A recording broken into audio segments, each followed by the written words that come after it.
السلام عليكم ورحمة الله تعالى وبركاته. بسم الله الرحمن الرحيم. الحمد لله رب العالمين، الصلاة والسلام على أشرف الأنبياء والمرسلين وعلى آله وصحبه أجمعين. سبحانك لا علم لنا إلا ما علمتنا إنك أنت العليم الحكيم. اللهم فقهنا في الدين وعلمنا التأويل واهدنا صراطا المستقيم واجعلنا من عبادك الصالحين ولا حول ولا قوة إلا بالله العلي العظيم. Al-Mukarram wal-Muhtaram, Ashabul Fadilah, tuan-tuan imam, pegawai syara, musi dan suluh jawatan kuasa masjid, pimpinan kampung dan masyarakat, tuan-tuan haji, puan-puan hajah, hadirin wal hadirat, muslimin wal muslimat, mudah-mudahan semuanya dirahmati Allah Subhanahu wa taala sekalian. Alhamdulillah, pertama-tamanya marilah sama-sama kita memanjatkan puji syukur pada Allah Subhanahu wa taala di atas nikmat limpah kurnia Allah mengizinkan pertemuan kita pada pagi ini. Dan dapatlah kita menyambung siri perkongsian ilmu kita. Mudah-mudahan apa yang akan kita kongsi pada pagi ini Allah Ta'ala kurniakan kebaikan dan manfaat kepada kita bersama insya-Allah. Dalam masa yang sama kita doa dengan Allah Ta'ala, mudah-mudahan Allah Subhanahu wa taala kurniakan kita kesihatan yang baik, jauh daripada penyakit, musibah, balak, wabak, mudarat, jahat manusia, jahat ghaib. Dan kalau ada di antara kita yang diuji dengan penyakit, semoga dikurniakan kesembuhan dan diberikan ganjaran yang baik atas sabar tersebut insya-Allah. Tuan-tuan dan puan-puan yang dirahmati Allah Subhanahu wa taala sekalian, dalam sebuah hadis an Abi Hurairah radhiyallahu anhu atau an Abi Sa'id huwa syakka yani al-A'mash qala Rasulullah sallallahu alaihi wasallam inna lillahi mutaqa'a fi kulli yawm wa laylatin likulli 'abdin minhum da'watun mustajabah. Maksudnya daripada Abu Hurairah radhiyallahu anhu atau Abu Sa'id radhiyallahu anhu, Al-A'mash merasa syak di antara kedua perawi ini. Beliau berkata Rasulullah sallallahu alaihi wasallam bersabda, sesungguhnya Allah Subhanahu wa taala memiliki hamba-hamba yang dibebaskan dari neraka pada setiap siang dan malam Ramadan. Setiap daripada mereka yang berpuasa memiliki doa yang mustajab. Dalam satu hadis Nabi sallallahu alaihi wasallam, Nabi menceritakan di antara kesukaan Allah Subhanahu wa taala, di antara kegembiraan Allah Subhanahu wa taala dengan mengurniakan Ramadan ini kepada manusia. Ramadan ini tidak dikurniakan kepada umat sebelum kita sebagaimana dikurniakan kepada kita. Walaupun perintah puasa ini ada pada umat-umat atau kaum-kaum sebelum kita, tetapi kelebihan sebagaimana adanya bulan khususiyah Ramadan ini tidak dikurniakan kepada umat-umat sebelum kita.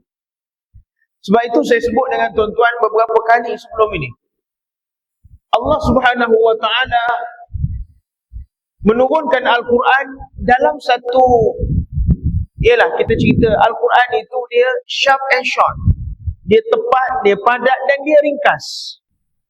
Ayat-ayat Quran sebahagiannya bersifat mujmal, dia ringkas. Al-Quran ni bukan kitab yang melengeh-lengeh panjang ni. Kalau tidak, Al-Quran ni nak cerita tentang satu panduan kelengkapan hidup manusia. Kalau nak cerita cara melengeh-melengeh tak muat, Quran ni tebal. Tapi Al-Quran ini turun dalam bahasa yang mudah, bahasa yang ringkas, tetapi dia menyempurnakan kehidupan manusia. Jadi bila keadaannya begitu, Al-Quran dia nak cerita panjang-panjang, dia bukan sifat Al-Quran ini. Dia akan cerita yang penting-penting. Maka sebagaimana yang saya nak sebut pada pagi ini, Allah Ta'ala juga mengurniakan kepada kita 12 bulan. Ada 12 bulan. Tetapi hanya satu bulan saja yang disebut namanya oleh Allah Ta'ala dalam Al-Quran.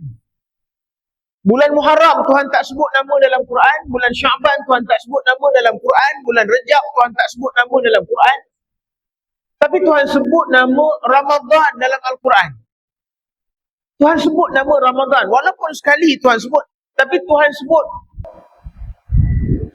Bila mana diletakkan nama Ramadan ini dalam kitab yang kita sebut short and short, ringkas dan padat.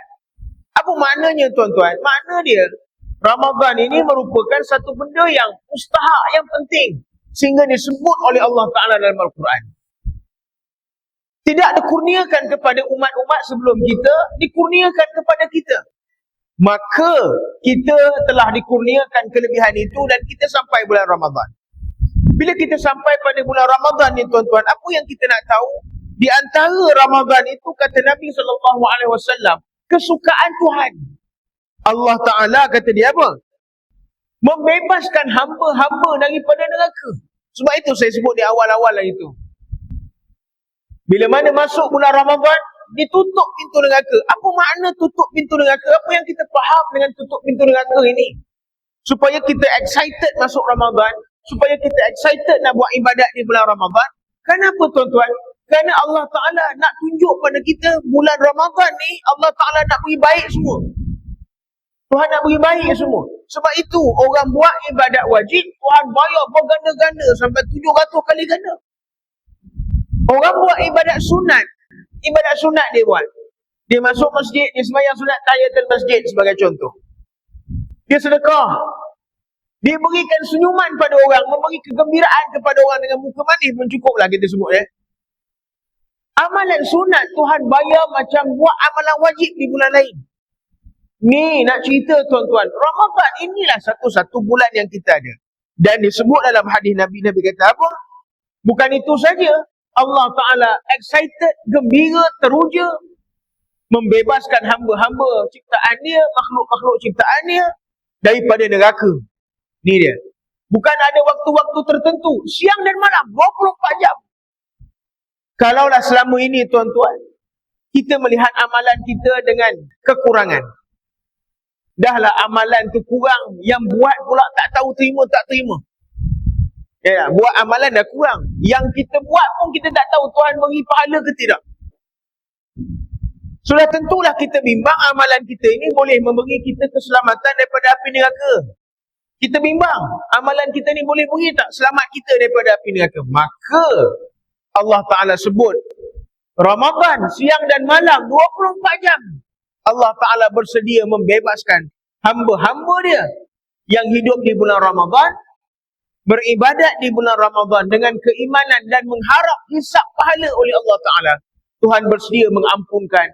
Bukan hanya ampun saja tuan-tuan, membebaskan orang-orang ini dan termasuk kita daripada api neraka Allah Subhanahu wa Ta'ala. Kemudian kata Nabi apa? Likulli abdin minhum da'watu mustajabah. Dan di antara Ramadan itu juga apa? Setiap mereka yang berpuasa memiliki doa yang mustajab. Ingat, kata Nabi, Allah Ta'ala beri Ramadan pada kita, beri perintah puasa pada kita. Bukan hanya suruh kita puasa, tapi Tuhan nak beri pada kita satu peluang. Setiap orang yang berpuasa ini mempunyai permintaan yang akan dikabulkan oleh Allah Ta'ala. Apa yang kita nak minta? Tuhan kata apa? Dengan sebab puasa yang kau buat, aku beri. Ini dia Ramadan tuan-tuan. Ini dia bulan hebat. Ini dia bulan puasa. Yang kita sedang meniti hari-hari, dah masuk hari ke-6 lah. Kita dah meninggalkan 6 hari. Kita ada 24 hari lagi baki. Peluang doa mustajab ada 24 lagi. 24 hari lagi. 6 hari yang kita lalu, apa yang kita buat? Banyak mana ibadat yang kita buat? Berapa ratus dah sedekah kita yang kita keluarkan? Banyak mana Quran? Berapa juzuk dah Quran yang kita baca? Berapa rakaat dah tarawih yang kita buat? Berapa ratus rakaat dah sembahyang sunat yang kita consistently? Ini yang kita nak tengok kita macam mana. Maka kata Nabi apa? Setiap orang yang berpuasa itu mempunyai doa-doa yang dimustajabkan oleh Allah Subhanahu wa Ta'ala. Beberapa pengajaran yang boleh kita ambil daripada hadis ini. Yang pertama disebut apa tuan-tuan? Allah memberi pembebasan kepada semua hamba-hambanya yang ikhlas dalam melakukan ibadat puasa, melakukan amal kebaikan dan menghindarkan keburukan pada bulan Ramadan. Yang masuk bulan Ramadan, kata musannif pengarang kitab, yang masuk bulan Ramadan, dia beribadat dengan ikhlas, dengan keimanan dan mengharap hisab pahala daripada Allah Ta'ala. Kata dia apa? Dapat menyelamatkan orang ini daripada keburukan dan diberi pembebasan daripada api neraka oleh Allah Ta'ala. Dengan syarat apa? Bukan kita duduk lenggok-lenggok di rumah aja, bukan duduk goyang-goyang di rumah. Dengan syarat apa? Kita mengikut perancangan ibadat kita dengan cara yang betul. Macam saya sebut dengan tuan-tuan kan, mesti ada perancangan ibadat. Subuh pergi masjid. Kadang-kadang orang kita jaga amalan sunat, dia lupa amalan wajib. Amalan wajib, apa amalan wajib? Tuntut ilmu, amalan wajib. Semayang-semayang wajib bulan Ramadan, bukan hanya kita tunaikan semayang wajib, kita jaga. Bulan lain kita semayang juga. Mungkin lewat waktu, lambat waktu, kita semayang pun tak khusyuk. Sebab itu disebut oleh Allah Ta'ala dalam Al-Quran. Pagi tadi imam baca surah, ada? Qad aflaha man tazakka wa dzakara isma rabbih fa shalla. Tuan sebut dalam Quran. Dan berjayalah orang-orang yang mengambil manfaat daripada peringatan-peringatan yang diberikan. Qad aflaha man tazakka. Maksud dia apa tuan-tuan? Dia mengambil peringatan daripada Al-Quran. Siapa dia yang mengambil peringatan-peringatan daripada Al-Quran itu apa tuan-tuan? Dia bukan hanya mengambil peringatan, aflaha man tazakka. Dia ambil peringatan, dia bersihkan diri dia. Kemudian siapa dia tuan-tuan? Wa zakara isma rabbih fa shalla. Orang ini dia ingat Allah dan dia jaga sembahyang dia. Dia ingat Allah dan dia jaga sembahyang dia. Dia berzikir, zikirlah ingat Allah. Kemudian dia jaga sembahyang dia. Orang ini tuan-tuan menjaga sembahyang, maksud jaga sembahyang. Sembahyang awal waktu. Kalau sebelum ni sembahyang tak khusyuk, kalau sebelum ni sembahyang kita mengarut dalam sembahyang, ni Ramadan nak pergi. Orang buat amalan wajib pun dapat pahala beratus-ratus kali ganda. Orang buat amalan sunat pun Tuhan beri macam pahala wajib. Takkan tak boleh jaga. Mesti ada perbezaan amalan kita. Barulah dapat pembebasan api neraka oleh Allah Subhanahu Wa Taala. Pembebasan daripada neraka ini menunjukkan kepada tiga perkara. Yang dimasukkan dalam hadis kata Tuhan bebaskan orang itu daripada neraka tu tiga makna. Yang pertama dia kata apa? Tuhan ampun dosa dia. Tuhan ampun dosa. Siapa yang masuk Ramadan, puasa elok-elok, jaga ibadat-ibadat wajib elok-elok, kata dia apa? Tuhan ampun dosa dia. Tuhan ampun dosa dia. Banyak mana tuan-tuan? Ghufira lahu ma taqaddama min dzambi. Dosa-dosa kita yang sebelum-sebelum ini Tuhan habis ampun. Aib-aib kita, keburukan-keburukan kita yang kita buat. Sama ada Tuhan tak apa, sama ada orang tahu, orang tak tahu. Sama ada kita buat secara terang atau cara sembunyi. Sama ada kita buat dengan sedar atau tak sedar. Tapi Tuhan tak pernah tak tahu. Tuhan tak pernah tak nampak. Tuhan tak pernah tak sedar. Maka Ramadan ini Tuhan ampun semua ni tuan-tuan. Dengan syarat dia menjaga kebaikan dan menjaga amal bakti bulan Ramadan. Yang kedua dia kata apa? Allah Ta'ala bebaskan orang ni pada api neraka dengan cara apa? Menerima segala amal ibadatnya. Ni, buat kecil pun Tuhan beri baik. Orang sedekah pun Tuhan terima. Walaupun RM1, walaupun RM50. Tak kisahlah, hari ni nak sedekah. Tidak mesti kita mencari tabung. Sekarang zaman semakin moden. Kita beli. Dulu tuan-tuan ingat orang panggil vending machine, orang panggil mesin gedegang, orang panggil tak? Vending machine tu. Kalau nak beli air dulu, kena pakai koin.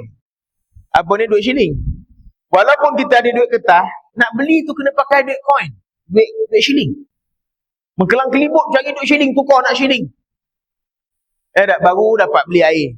Moden sikit, pakai duit kertas. Vending machine boleh terima duit kertas. Masuk duit kertas, kalau kita beli ada lebih, keluar duit shilling. Itu yang tak tahan dulu. Beli air RM2, masuk RM10, RM8 duit shilling. Letung-letung jatuh. Dulu. Sekarang lagi canggih. Tak perlu kita bawa duit. Pakai app saja tuan-tuan. Pakai handphone saja boleh bayar. Apa nak beli-beli? Yang penting dalam account bank, dia panggil apa tu? IP, internet banking. Kena ada duit. Tak ada duit, tuan-tuan pergi mana pun tak boleh beli. Ada duit, tak payah pergi kedai pun, di vending machine dah boleh beli. Punya canggih hari ni. Takkan agama tidak mengikut perkembangan IT? Takkan agama tidak mengikut perkembangan yang ada pada hari ini? Sedekah bukan hanya berlaku di tabung-tabung.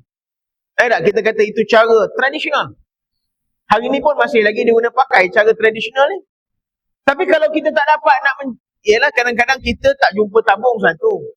Kadang dah jumpa, buat tak jumpa pun ya juga. Tak nampak tabung tapi macam tak nampak. Tak. Nampak tulis kamai besar. Tiap-tiap pintu tulis tabung derma, tabung derma. Kadang bukan tak nampak. Dia apa-apa tak nampak. Bila tak nampak dah balik alamak terlepas nak derma. Sekarang tuan-tuan, dengan teknologi yang ada, kita boleh online banking, boleh transfer. Malah kita boleh set nak transfer tu every day. RM1, RM2 boleh buat. Tak ada masalah. Tahu-tahu dia tolak je, tu masuk mesej. Tolak RM1, tolak RM2, tolak RM3. Boleh buat. Maka, apa isu? Kemudian dia kata apa tuan-tuan? Yang ketiga yang disebut memelihara diri daripada api neraka. Ini apa? Pembebasan orang ini daripada api neraka. Bagaimana Tuhan bebaskan orang ini daripada api neraka? Dia kata apa? Memelihara orang itu daripada melakukan maksiat. Tuhan jaga orang ini daripada buat maksiat. Bulan Ramadan disebut dalam hadis. Jangan cakap kotor-kotor. Jangan menengking-nengking. Wala yaskhab. Disebut. Jangan tengking-tengking. Jangan tinggi suara. Kalau Tuhan nak beri kebaikan pada orang tu, Tuhan nak bebaskan dia daripada api neraka, Tuhan elokkan akhlak dia. Tenang jiwa dia. Saya bukan nak mengulas isu-isu viral. Tuan cuba tengok baru-baru ni. Ada satu video yang tular. Satu orang pakcik semayang, ada budak ambil alih bawa lari kursi dia. Tak? Terpukang pakcik tu. Semayang atas kursi. Kita simpati tuan-tuan, simpati juga. Tapi pasal nak marah budak kecil. Tak? Budak kecil. Salah ke bawa budak kecil ni pergi masjid? Dia tak salah. Tapi kawalan ibu bapa tu penting. Sebab itu ada juga larangan. Sebahagian larangan daripada ulama. Anak-anak yang belum mumayyiz, yang tak boleh tahu baik buruk ni, tak digalakkan bawa pergi masjid. Ada larangan.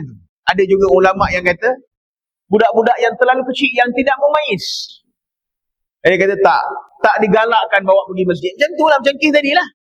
Dia tak mumayyiz, dia tak tahu kalau dia tarik kursi orang tua ni, apa jadi orang tua ni. Dia ingat orang tua ni suka-suka nak duduk atas kursi agaknya. Dia pun tak tahu tu kursi agaknya, budak kecil tarik kursi, terpukang pakcik tu. Yang kita selut pakcik ni, walau dia jatuh terpukang macam tu, dia tak berhenti sembahyang dia. Dan memang hukum macam tu pun. Apa nak berhenti sembahyang? Tak? Bukan perbuatan boleh menghentikan. Dia teruskan sembahyang macam biasa. Cuma apa nak sebut tuan-tuan? Orang menyebut dia satu orang yang sabar. Dia tak ada nak ambil tindakan, tak ada nak buat report polis, tak ada nak marah-marah, tak ada nak tuntut orang minta maaf. Ini orang yang faham. Orang faham. Cuba kalau kita di tempat itu, saya ingat budak tu kita gantung kat timah besar ni. Kalau kita lah dah lah kaki lutut sakit. Nak tarik pula kursi, terpukang pula kita. Viral pula, kita pun malu juga. Ada yang sedih, ada yang ketawa. Memang kita cari budak kecil tu, kita gantung kat kipas apa ni, spider fan ni, apa kipas besar ni. Dia marah kita kan. Marah kat bapak, mungkin kita nak ambil tindakan. Ada orang dia tak macam tu. Dia kata apa? Nak marah apa? Kalau pun budak ni tak ambil, memang nak Tuhan tak takdirkan dia jatuh macam tu. Nampak? Orang faham. Ini apa nak sebut tuan-tuan? Orang yang Allah Ta'ala nak beri baik pada dia, Tuhan elokkan akhlak dia. Jadi, sebagai penutup dalam hadis inilah, sebelum kita pergi sikit kitab kita, apa yang saya nak sebut dengan tuan-tuan? Balik muhasabah diri kita. Elok, comel tak comel akhlak kita selama ni. Dah masuk Ramadan. Mulut kita terjaga atau tidak? Tak? Perangai dan akhlak kita terjaga atau tidak? Sehingga kan orang kalau Tuhan nak bagi baik dalam bulan Ramadan, sebagaimana Muaz bin Jabal, bila mana dia tanya pada Nabi, dia kata apa? Apa amalan yang boleh menyelamatkan orang daripada api neraka? Boleh masukkan orang itu pergi syurga? Nabi kata apa? Yang kamu tanya ni Muaz berat. Tetapi dia akan jadi ringan pada orang-orang yang Tuhan nak permudahkan dia. Kalau orang tu Tuhan nak beri dia baik, Tuhan mudahkan dia. Walaupun amalan tu berat, walaupun amalan tu susah, Tuhan mudahkan dia. Ya tak? Dia boleh tarawih tiap-tiap malam. Kita tengok ada orang bersonsong-sonsong datang dengan tak sihat dia, dengan tongkat dia, dengan kursi dia. Tapi istiqamah 30 malam di masjid tarawih, tak tinggal, tadarus pula. Kita yang muda, sadu-sadu kemain sihat walafiat, berbuka tak ada pantang, maknanya boleh makan segala binatang lah kan. Boleh duduk lama masjid, tak boleh. Tadarus lama, tak boleh. Tarawih lama, tak boleh. Tak boleh belaka. Jadi berat pada kita nak buat. Cuba tengok tuan-tuan. Saya pergi banyak masjid-masjid yang tengok duduk di saf depan. Allah, kita tengok ramai orang tua-tua. Ada masjid yang buat 20. Tak payah gaduh lah kan. Nak buat 10 ke, nak buat 20 ke, nak buat 8. Tak payah gaduh lah yang tu. Kalau ikhlas nak buat 8, buat 8. Ikhlas buat 10, buat 10. Ikhlas buat 20, buat 20. Cuma nak sebut. Nak sebut apa? Ada tempat-tempat yang kita pergi buat 20. Bila sampai 8, ramai orang yang berhenti. Keluar daripada saf pergi belakang. Yang tinggal nak habiskan 20 ni siapa? Ini yang kita kata. Yang pakai walker. Yang pakai kursi. Yang tongkat kaki 3.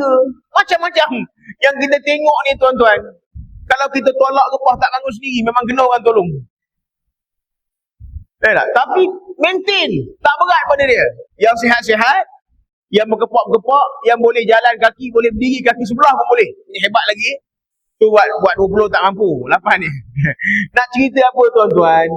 Kalau Tuhan nak mudahkan orang tu uzur pun, Allah Ta'ala boleh mudahkan dia buat ibadat. Jadi nak tengok. Masuk Ramadan hari ke-6. Kita macam mana? Ibadat mudah tak mudah? Senang tak senang kita buat ibadat? Berat tak berat? Perangai kita macam mana? Baik tak baik?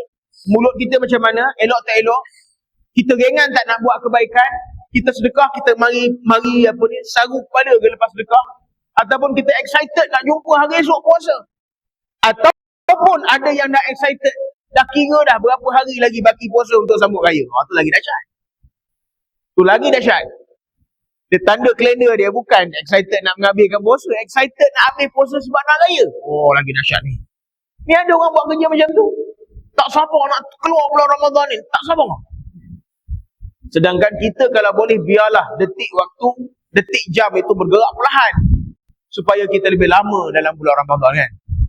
Tak sabar. Bila puasa je tak sabar nak buka. Tak sabar betul lah. Kejap-kejap tengok jam, kejap-kejap tengok jam. Kenapa jam gerak lambat hari ni? Oh, segala macam tuan-tuan. Kejap-kejap telefon tanya hukum. Ustaz, kalau rasa kering sangat tekak, tak raya sangat dah, hari ni terik sangat ni, boleh tak buka dah? La ilaha illallah. Saya kalau orang telefon saya tanya soalan boleh buka tak boleh buka, saya tanya senang je. Kalau kata betul-betul sampai orang dah bisik kalimah, bukalah. Kalau kata belum orang mari bisik la ilaha illallah kat telinga, puasalah dulu. Kalau memang orang kata ni, kalau dia tak minum air dalam 1 minit lagi, Bilal kena datang rumah dia, kena ukur kain kafan, kena mandikan dia. Itu bukalah. Tapi kalau sekarang kering, bulan ini memang bulan panas. Allah, cari jalan bagaimana kita nak mengeluarkan hukum supaya boleh keluar daripada puasa dia.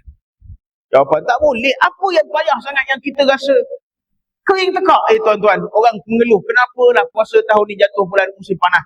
Tuan-tuan, semakin berat puasa itu, kita tak nampak bagaimana Tuhan nak beri lebih banyak pahala di atas mujahadah dan istiqamah kita melakukan ibadat itu. Itu dia. Kan? Mudah-mudahan Ramadan yang datang pada kita ini memberi kebaikan kepada kita dan kita meneruskan amal ibadat kita dengan cara yang baik. Kita sambung sikit kitab kita, surat 27. Mengajar sebagai suatu kewajipan. Masih lagi dalam bab ada adab pembaca Al-Quran. Mengajar sebagai suatu kewajipan. Mengajar para pelajar adalah fardu kifayah. Memberi ilmu ni fardu kifayah. Beri ilmu ni fardu kifayah. Tetapi menunjukkan akhlak yang baik itu wajib. Mengajar yang disebut ni mengajar secara formal. Macam kita buat hari ni lah. Kita kongsi ilmu. Mengajar tu fardu kifayah. Mengajar. Tetapi belajar fardu. Dia fardu ni dua je. Satu fardu ain, satu fardu kifayah. Apa makna fardu ain? Setiap orang wajib buat perkara itu. Dia tak ada excuse. Kecuali dia mati je. dia mati, terangkatlah fardu ain dia. Fardu kifayah, apa makna fardu kifayah? Selalu saya sebut dengan tuan-tuan, fardu kifayah ni apa? Orang lain buat, kita tak payah. Itu fardu kifayah. Fardu ain dia wajib, semua orang buat. Fardu kifayah, orang lain buat, kita tak payah. Tapi kalau tak ada orang buat, semua orang payah. Itu fardu kifayah. Sembahyang jemaah itu fardu kifayah. Kerana tuan-tuan hari ni dapat datang masjid pada pagi ni mengangkat kewajipan satu karya. Mendirikan sembahyang di masjid. Jadi kalau semua tak sembahyang, semua berdosa. Jadi mengajar ilmu, orang guru mengajar ilmu itu fardu kifayah, wajib, tapi orang-orang tertentu sahaja cukup. Ada orang-orang 2-3 orang yang dah buat, selesai masalah. Tetapi menuntut ilmu itu fardu ain. Tuntut ilmu ni fardu ain. Saya minta maaf lah tuan-tuan, tak? Ada masjid-masjid yang buat tarawih. Kemudian dia ada buat tazkirah, ringkas lah. Tazkirah dalam 10 minit to 15 minit lah, 10 ke 15 minit. Selang-seli di antara tarawih dengan witir. Ada orang yang marah, ada yang lari balik. Dia kata apa? Semayang-semayang lah. Pas semayang, balik lah nak tazkirah dalam radio boleh dengar.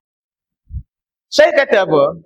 Kalau kita boleh duduk, boleh semayang lama untuk tarawih yang hukumnya sunat, kenapa kita meninggalkan tazkirah ataupun kuliah yang sifatnya wajib?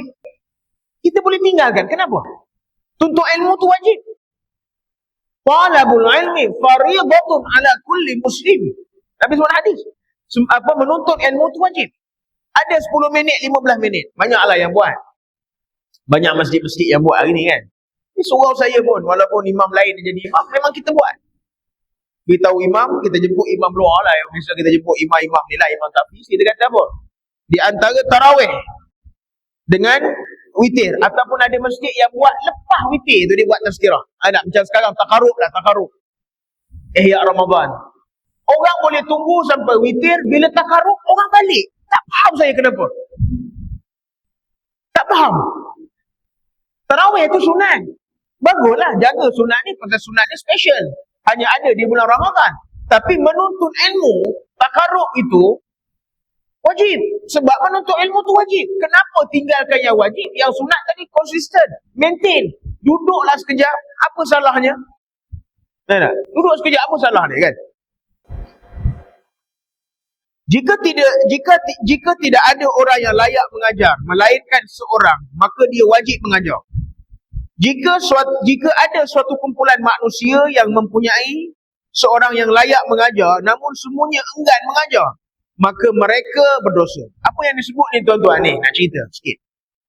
Kalaulah dalam satu kelompok itu ada seorang je orang alim yang boleh mengajar, dia memilih untuk tak nak mengajar, konon nak tunjuk zuhud. Dosa dia tuan-tuan. Dosa.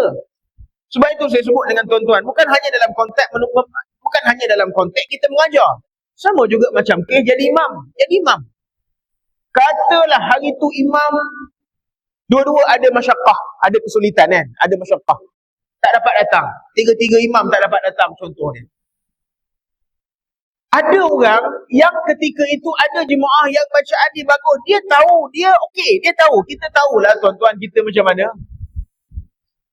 Orang-orang yang boleh, yang ada kemampuan untuk jadi imam tapi memilih ke belakang, kononnya dia zuhud, menyebabkan orang yang tidak layak terpaksa jadi imam. Berdosa orang ni tuan-tuan.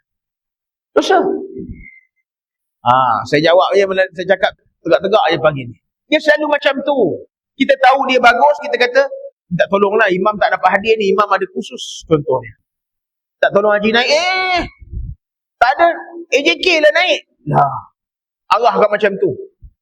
Siapa yang bertanggungjawab? Dia lah. Sedangkan dia tahu diri dia, bacaan dia lebih baik daripada orang yang dia suruh itu. Jangan main-main tuan-tuan, ini ibadat. Dia bukan soal jawatan, dia bukan soal kedudukan dia, tapi dalam kriteria menjadi imam dalam ibadat, dia menepati ciri itu, maka dia wajib menyempurnakan. Kerana itu wajib. Memilih untuk ke belakang, sehingga menyebabkan orang yang tidak layak menjadi imam terpaksa jadi imam. Lepas tu kita mengata pula dia dengar, Baca macam mana, dengung tak ada. Kita mengata pula dia. Sedangkan kita tahu bacaan kita lebih baik pada dia. Kita tak mau naik. Ni spesies macam ni dia ada ni. Spesies ni ada. Dosa tak tuan-tuan? Dosa. Sama juga dalam menuntut ilmu. Kalau dia ada kebaikan, sampaikan kebaikan. Sebarkan kebaikan. Jangan disimpan kebaikan itu. Janganlah dia kata apa, ini bukan kerja dia. Sama juga dalam hadis yang Nabi kata apa? Bila mana kita melihat satu kemungkaran berlaku di depan mata kita, jangan membiarkan kemungkaran itu berlaku, melainkan diperbetulkan dia. Sehingga Nabi sebut dalam hadis, Marridha bi maksiatin fa maksiatun. Siapa yang nampak maksiat depan mata dia, dia tak tegur. Dia mampu untuk tegur. Cuma dia kata, ini bukan kerja aku. Ini kerja pengurusi masjid. Ini kerja imam. Ini kerja JKK. Dia main sandar-sandar kat orang. Dia berlaku depan mata dia. Dia ada kuasa menegur. Dan dia boleh menegur. Tapi dia tak mau tegur. Kata Nabi apa? Marridha bi maksiatin fa maksiatun. Dia meredai maksiat yang berlaku depan mata dia. Kata Nabi apa? Dalam keadaan dia mampu memperbetulkan maksiat itu, tapi dia tak perbetulkan. Kata Nabi apa? Fa maksiatun. Dia dapat dosa sebagaimana dosa buat maksiat orang tadi. Fa maksiatun. Dia juga pelaku maksiat. Ni dia. Baik itu jangan kita pass over, ini orang ni, ini jawatan ni. Tak boleh macam tu. Kita boleh tegur. Kita kena tegur.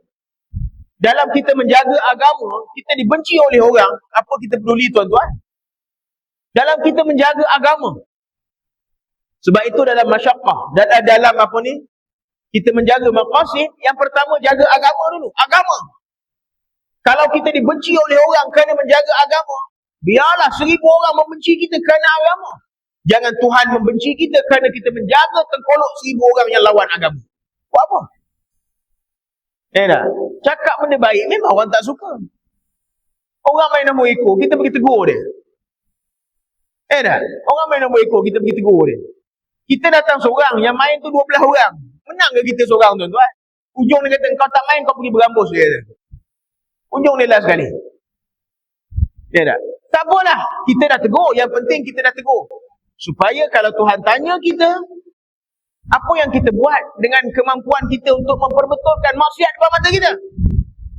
Maka kita jawab, kita tak tegur. Cuma dia tak mau ikut. Itu dia jawab dengan Tuhan. Jika salah seorang mereka mengajar, maka gugurlah dosa daripada yang lain.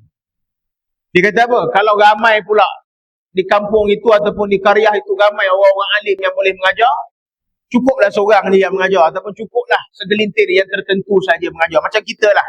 Di masjid sebagai contoh. Ramai orang boleh jadi imam. Orang ni boleh, orang ni boleh, orang ni boleh.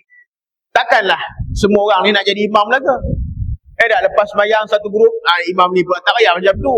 Cukuplah satu orang jadi imam, mengangkat kewajipan yang lain. Selesai masalah. Dalam menuntut ilmu macam tu juga. Memberi ilmu, dalam memberi ilmu, cukuplah 1-2 orang ustaz yang kita panggil daripada mengangkat kewajipan. Mengangkat kewajipan. Jika salah seorang mereka diminta untuk mengajar, lalu dia menolak. Ini juga. Ada orang alim yang boleh kita ambil ilmu daripada dia.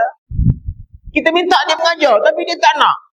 Maka pendapat yang azhar daripada dua pandangan, ia adalah tidak berdosa. Namun tindakannya itu adalah makruh.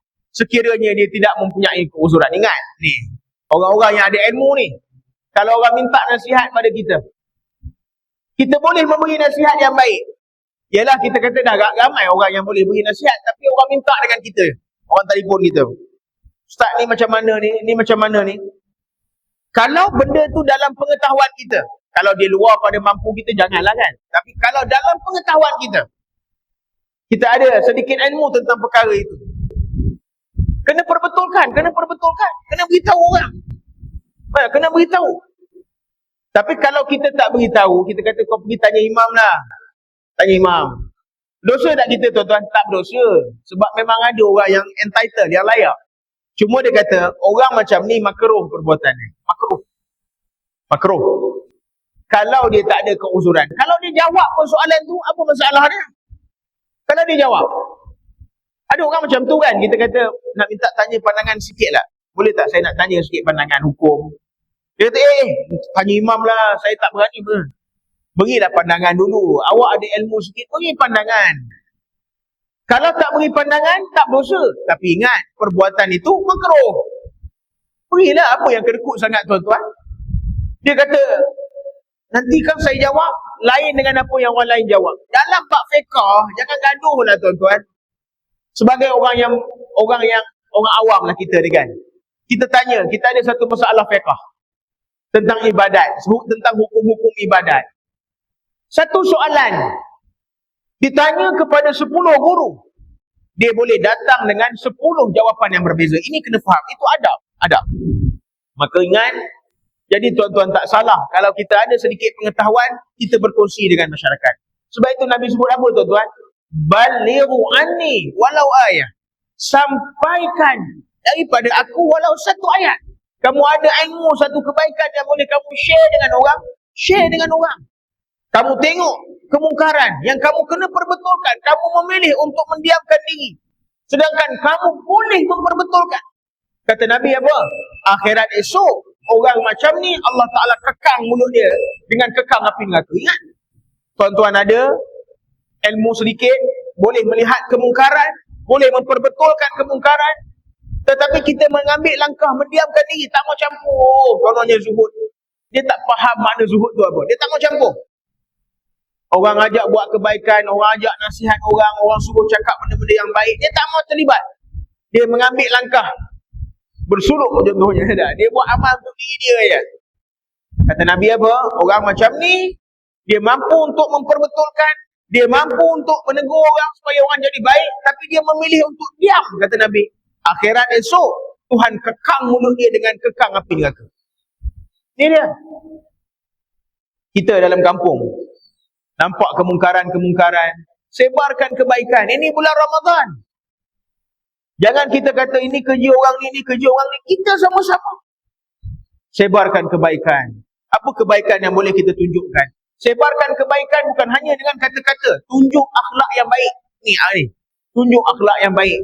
Supaya orang respect agama kita. Supaya orang tengok kebaikan Islam tu macam mana. Maka, barulah kita terangkat kewajipan kita dalam perkara ini. Oleh yang demikian tuan-tuan, apa pengajaran yang boleh kita ambil daripada apa yang sempat kita kongsi pada pagi ini? Yang pertama, siapa yang ada ilmu, jangan kedekut ilmu, kongsi dengan orang. Pastikan ilmu itu ilmu yang baik, ilmu yang betul, datang daripada Nabi SAW. Kongsi dengan orang. Tuan-tuan ada satu dua perkara hadis yang dapat betul, hadis itu hadis sahih, share dengan orang, tak salah. Yang kedua, pastikan ilmu yang kita nak kongsi dengan orang tu ilmu yang betul. Hadis-hadis yang kita nak share dengan orang, hati-hati. Jangan kita main forward WhatsApp ni. Ni satu perangai lagi. Kata Nabi apa? Man kadzaba alayya muta'ammidan falyatabawa maq'adahu minan nar. Ingat, siapa yang suka nak kongsi kebaikan dalam bentuk hadis ataupun dia menyadarkan dengan nama Nabi. Ni bulan Ramadan ni, macam-macam benda masuk. Ya tak? Macam-macam hadis masuk. Ingat, yang kita nak forward, walaupun hadis itu mempunyai makna kebaikan, tapi jangan sewenang-wenangnya kita forward, jangan sewenang-wenangnya kita kongsi dengan orang sebelum kita tahu hadis itu hadis sahih ke hadis tak sahih. Sebelum kita tahu hadis itu palsu ke, hadis itu hadis yang tidak palsu. Tahu tu dulu baru forward. Kita takut, kata Nabi apa? Man kadzaba alayya muta'ammidan falyatabawa, kata Nabi. Siapa yang kata sesuatu, dia kata aku kata, sedangkan kata Nabi aku tak kata, falyatabawa maq'adahu minan nar. Dia menempah satu tempat untuk dia dalam neraka. Ingat ni. Orang suka ni tak cerita hadis ni. Oh, hadis Nabi kata. Betul ke Nabi kata? Ada hadis ke tidak? Jangan, kalau Nabi tak kata, jangan kata Nabi kata. Kalau betul itu hadis, cek dulu hadis itu hadis sahih ke tidak. Ya tak? Sebagaimana yang kita biasa dengar dulu. Bila masuk bulan Ramadan, orang cerita apa? Rajab bulan Allah, Sya'ban bulanku, Ramadan bulan umatku. Wah ni, nak tunjuk excited nak masuk Ramadan. Sedang hadis itu bukan dhaif lagi. Hadis itu hadis maudhu', hadis palsu. Tapi ni kita diceritakan berzaman-zaman tentang perkara ini. Orang sebarkan hadis itu hadis palsu. Kita bimbang kalau kita menjadi penyebar hadis palsu, kita menempah tempat kita dalam neraka. Yang ketiga tuan-tuan, berakhlaklah dengan akhlak yang baik. Seorang guru bukan hanya mengajar dengan cara lisan, tetapi semua orang boleh menjadi guru dengan apa? Menunjukkan akhlak yang baik. Nabi SAW mendidik orang Islam bukan hanya dengan kata-kata, tapi dengan tindakan Nabi. Ilmu yang datang daripada Nabi bukan hanya dengan kata-kata, tetapi dengan tindakan Nabi. Ingat, dalam peristiwa hukum makan tok tu, biawak padang pasir tu. Nak kata biawak, kan geli pula orang. Dia binatang makhluk yang berjalan dalam padang pasir tu. Macam biawak, macam cicak, tapi dia bukan biawak, dia bukan cicak. Dia boleh makan. Ya tak? Sahabat makan bawa dekat Nabi. Ya tak? Tanya Nabi, Nabi pun tidak, pun tidak. Sahabat ni makan, Nabi pun tak. Sahabat makan macam biasa, Nabi tak makan. Maka daripada perbuatan Nabi itu jadi ilmu. Apa ilmu dia? Makan tak diharuskan. Cuma apa? Siapa yang selera lah. Siapa tak selera sudah. Macam kita lah tuan-tuan, macam kita. Apa Arnab lah, arnab. Contoh. Arnab. Ada yang minat arnab. Ada tuan-tuan minat. Ini jam bazar Ramadan orang jual. Arnab salai. Salamak salai, puha arnab. Mahal pula tu. Siapa yang selera lah, makanlah. Dia kata daging arnab ni, dia kata ustaz, lagi lembut daripada daging ayam. Lagi lembut, isi dia lagi halus, lagi manis pada ayam. Ya tak? Siapa yang selera. Tapi ada orang yang kata, saya bukan apa, arnab ni macam kucing. Dia bagi macam tu pula. Siapa tak selera lah awak. Benda tu hukum ni boleh makan. Selera, jalan. Tak selera, sudah. Ya tak? Macam kalau di Kuala Sungai Baru lah, orang makan ni apa, Belangkah kan. Tuan-tuan pun sini mungkin ada yang minat makan belangkah ni. Ada orang kata belangkah ni lebih sedap daripada ketam, isi dia. Lebih sedap daripada ketam. Tapi ada orang dia kata dengan saya, cuba ustaz baca dalam internet, dia kata belangkah ni disebut lipah laut. Lipah pula. Dia mari kita ngelenggak tekak kita. Siapa yang selera, jalan. Yang tak selera, sudah. Tak? Jangan gaduh. Daripada perbuatan Nabi. Nampak? Perbuatan Nabi jadi hukum. Maka begitulah kita, perbuatan kita juga menjadi ilmu kepada orang. Sebab itu orang putih sebut apa? Like father, like son. Bapa dia akan menjadi guru akhlak kepada anak dia. Anak dia akan ikut perangai bapa dia. Tak? Bapa depan anak, 2 kotak rokok satu hari. Lepas tu pelempang anak isap rokok. Macam mana tu? Saya tutup cerita tu, mudah-mudahan tuan-tuan boleh fikirlah kan. Kita fikirlah. Kita marah, jangan. Tapi anak tengok lepas dia lempang, anak tu kena lempang, ayah nak hilang tension dia, tu ambil rokok. Kau jangan isap rokok bukan. Tentu pening tak macam tu? Kalau saya jadi anak, saya kata, apa aku ni? Dia lempang kita. Isap rokok. Dia nak hilangkan tension marah kita tu. Dia keluar rumah, ambil rokok. Tak berlepaskan angin dia. Jadi kita pun keliru. Tanya ayah isap rokok tak apa. Aku duit aku. Kalau saya kumpul duit saya, ayah bagi duit belanja, saya tak makan. Saya simpan duit, saya beli rokok. Boleh tak boleh? Nampak? Tak boleh juga. Jadi, like father, like son lah. Kan? Jadi nak sebut apa tuan-tuan? Kita menjadi guru akhlak kepada orang. Supaya apa? Orang tengok akhlak kita, orang respect agama Islam itu. Cukup. Dan kan, kita kata, orang tengok akhlak kita, orang respect agama Islam. Ini, masuk masjid nak susun selipar pun tak boleh. Contoh. Nak susun selipar pun tak boleh. Dah, punya banyaknya rak kasut, dah ada orang buat, okey. Selipar ataupun kasut, di sini saja. Dia tak ada, di tangga juga dia letak. Itu contoh kan. Kita dah kata, masuk tandas, bersihkan. Ini kita kata akhlak. Macam mana nak tunjuk akhlak yang baik supaya orang kita jadi guru akhlak? Punya besar mangkuk tandas, tak masuk mangkuk. Dah tak masuk mangkuk, tak nak tolak bagi masuk mangkuk. Lepas tu marah, ni noja tak buat kerja. Macam mana ni tuan-tuan? Sebab itu orang kata apa? Tandas rumah ibadat yang paling kotor adalah tandas rumah ibadat orang Islam. Sedangkan Islam kata apa?